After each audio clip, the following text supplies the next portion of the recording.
எபேசியர் 2:7 சொல்லுது, கிருபையினாலே விசுவாசத்தை கொண்டு ரட்சிக்கப்பட்டீர்கள். கிருபை என்ற தேவன் நமக்கு இலவசமாக ரட்சிப்பை கொடுத்தார்.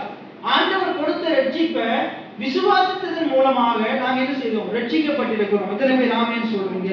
அப்ப கிருபையினால் விசுவாசத்தை கொண்டு ரட்சிக்கப்பட்டிருக்கிறோம். அப்ப நம்முடைய வாழ்க்கையில விசுவாசம் எங்க ஆரம்பமாகுதுண்டா, எங்க ஸ்டார்ட் ஆகுதுண்டா, நாங்க ஆண்டவரை விசுவாசித்து அவரை ஏற்றுக்கொண்டு நாங்க அந்த ரட்சிப்புக்குள்ள ரட்சிப்பு நிச்சயத்துக்குள்ள வரும்போது அந்த விசுவாசத்தினாலதான் நாங்க ரட்சிப்புக்குள்ளேயே வர்றோம்.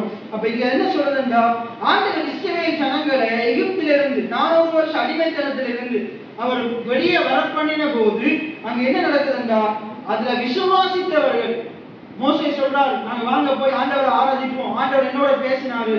அப்ப யார் யாருன்னு ஆண்டவரோட பேசினாரா, ரைட் வாங்க ஆராதிப்போம் விசுவாசிக்கு வெளியே வந்தாங்களோ, அந்த வெளியே வர அந்த நாள்ல அந்த ராத்திரி என்ன நடக்குது வடிவா நீங்க ஆராய்ந்து பாருங்க. அன்றைக்கு ராத்திரி என்ன நடக்குது, ஆண்டவர் என்ன சொல்றாரு, ஒரு ஆட்டுக்கடா ஒரு பஸ்காவை என்ன செய்யும், தெரிந்தெடுத்து அந்த ஆட்டுக்கடாவை என்ன செய்யும், பலியிட்டு என்ன செய்ய ரத்தத்தை எடுத்து மேல் சட்டத்திலையும் நிலைக்காலையும் பூசு. சங்காரத்துவம் வருமா?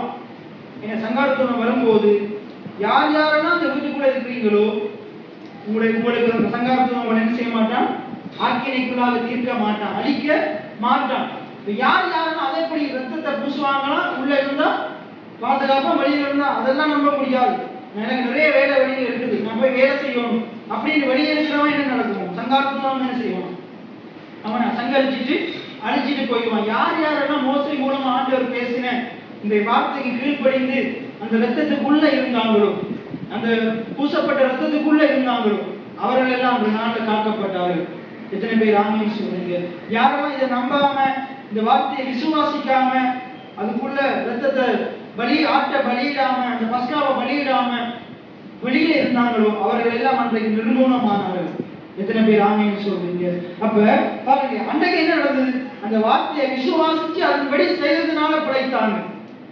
அப்ப அவங்க உள்ள யார் யாரெல்லாம் அந்த வீட்டுக்குள்ள ரத்தத்தின் மறைவுல இருந்தாங்களோ அவங்க எல்லாம் புறப்பட்டு போகும்போது அவங்க எல்லாம் ஜீவன் உள்ளவர்களாக புறப்பட்டு போனாங்க. எத்தனை பேர் ஆமென் சொல்றீங்க?